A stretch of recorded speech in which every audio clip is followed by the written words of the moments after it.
I'm not sure if this is for you. With rising interest rates, that's the biggest thing I'm getting. Oh, the interest rates, what? Well, what if I could get you an interest rate that's 2 or even 3% lower than the market rate and have the seller of that home cover the cost of you to get that lower rate and even have them pay for your future interest rate? Would that be something that you might be interested in? Yeah? This is one of the best strategies out there. I love it. This loan has been around for years. It was actually the loan that I used when I bought my very first house back in the good old days when I was 23 years old and had my whole life ahead of me and didn't have my 2 wild children who are just no, I'm just kidding.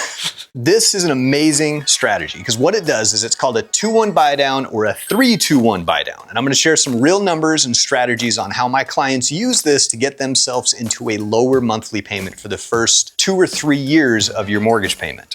Now, I know what you're thinking. First 2 to 3 years, this is some sort of adjustable rate loan, right? This is one of those arms that caused the crash of '08.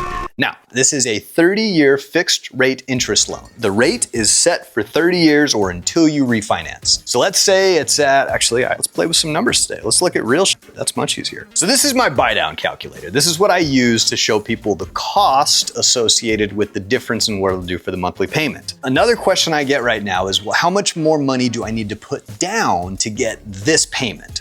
Or what's the difference? Like, what does that work out towards?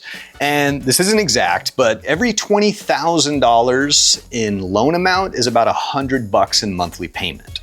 So if your payment is $1,000 a month, if you're trying to lower it to $900, you would need to put an additional $20,000 down to get that down $100. So to me, I don't know that makes a lot of sense. Does it make sense to spend $20,000 to save $100 on the monthly payment? I think there's a better way, and it's using the 2-1 buy down. This is where we can really use that money smartly to get your interest rate as well as your monthly payment as low as possible, at least for the first couple of years. Because I think we all know we're kind of at the peak of rates, or they peaked earlier and now we're kind of slowly coming down, but we're not sure when they're going to fully get back to whatever a normal interest rate is, right? In my opinion, I think they're kind of normal right now, but everyone else thinks that they're high. So this is how we combat that. Let's just look at, a $400,000 purchase price, FHA loan, 3.5% down. It'd be a loan amount of $386,000. Let's just say the regular rate as of today is like 6.875. That's pretty close. That's kind of on the higher end, but I'm giving it the benefit of the doubt because I like to look at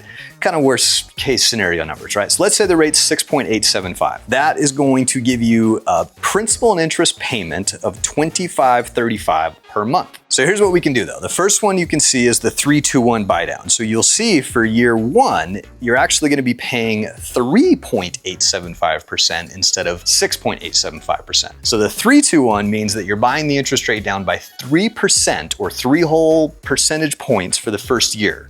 So that's easy math. The rate went from 6.8 to 3.8. Now check this out. This is the difference in monthly savings. Remember how I said it was about $20,000 in down payment will save you $100? Using this strategy would save you $719 per month for year 1. So for year 1, you're going to be paying just over $700 less per month than you would have if you would just have taken the regular note rate and not used this buy down. Then year 2 goes to 4.875, year 3, 5.875, and you can see the numbers on there. The savings is built in. And this is what I like to see too, is that annual monthly savings. So based on the interest rate, the total amount of money, again, year 1 alone, you're going to save over $8,634 just in interest. And this is where we need to get a little tactical. So for this strategy to work the best, you'll notice where it says 3-2-1 buy down cost, it shows a dollar amount of $17,550. That's what it costs to buy that rate down, to use that 3-2-1. So the best way to do this is to ask for seller concessions or to ask for a seller credit. Have the seller pay all of this so that now they're paying for you to get a lower interest rate for the first few years. And the best part about this one, so let's say that year 2, the interest rate's 4.875, and let's say rates drop to the 5s. And with another little buy down, we can refinance and get it down to, let's say, 4% even, which is lower than the 4.8. Well, then we would refinance you and just have the lower monthly payment then. But the difference is there was still a cost for that 3-2-1 buy down up front. As you can see here, it's just over 17 grand, 17,550. Well, the difference is anything that you don't use, so if you refinanced in year 2 and never made it to year 3, that unused portion, or it looks like your savings would have been just over $3,000 for year 3, you get that $3,000 back. You get that money credited to you in the form of a principal reduction, so it actually lowers your total loan balance. Now we have the best of both worlds. This is how the seller is now covering the cost to you to have a lower monthly payment by $719 year 1, $490 less year 2, and then if we make it to year 3, $251 less.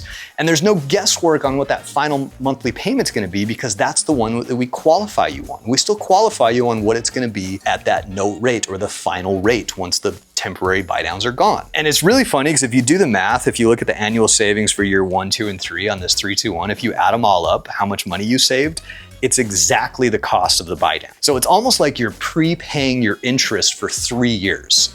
But by having the seller cover that cost, or even a portion of that cost, that's how we throw gas on the fire, and now the seller has paid for you to have a much, much lower monthly payment, and they've paid for your future refinance, because that difference in credit is about what the refinance is gonna cost anyway. Again, one of my favorite strategies, and the really cool thing is I even have down payment assistance programs that incorporate these 2-1 buy down programs. But here's the kicker. We have to negotiate these smartly. You cannot do a 3-2-1 buy down if you don't have the seller contributing anything to your closing costs. You'll see right here, the concession required for the 3-2-1 would be just over 4%. So on an FHA loan, we can get up to 6% in concessions. In order for this to work mathematically, and for the loan to go through, and for all the BS technical shit that I don't have time to explain, we need the seller to contribute at least 4% in this particular scenario to cover the majority of that cost. Now it gets cheaper though if we do the 2-1 buy down. The 2-1 is a lot less expensive. As you can see, the cost difference between the two, same loan amount, same everything. The 2-1 buy down is gonna cost $8,900 compared to the 3-2-1 at $17,550.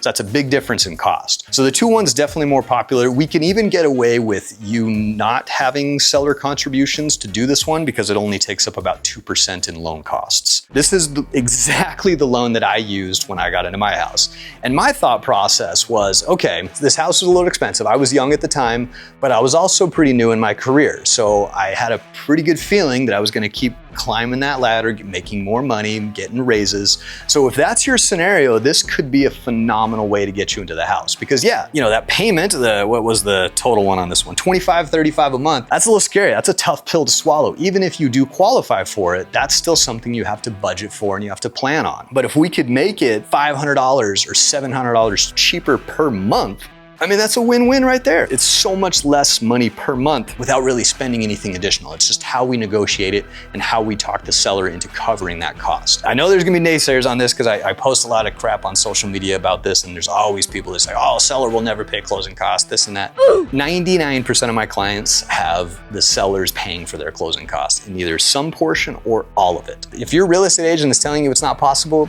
you need a new real estate agent. I don't know how else to say it. There's a lot of good ones out there, but there's a lot of bad ones. So if you have a realtor that is just telling you that you can't do this stuff, it's not possible, just fire that person. Come talk to me. I'll get you connected with an amazing realtor who knows how to negotiate seller paid closing costs so that we can get you into a house and make this all happen for you. So if you'd like to know more about this program or loans or what it will take to get you into a house, check out my website, fill out a quick inquiry. We can schedule a 10 to 15 minute conversation and find out the best scenario for you to get you into a house today.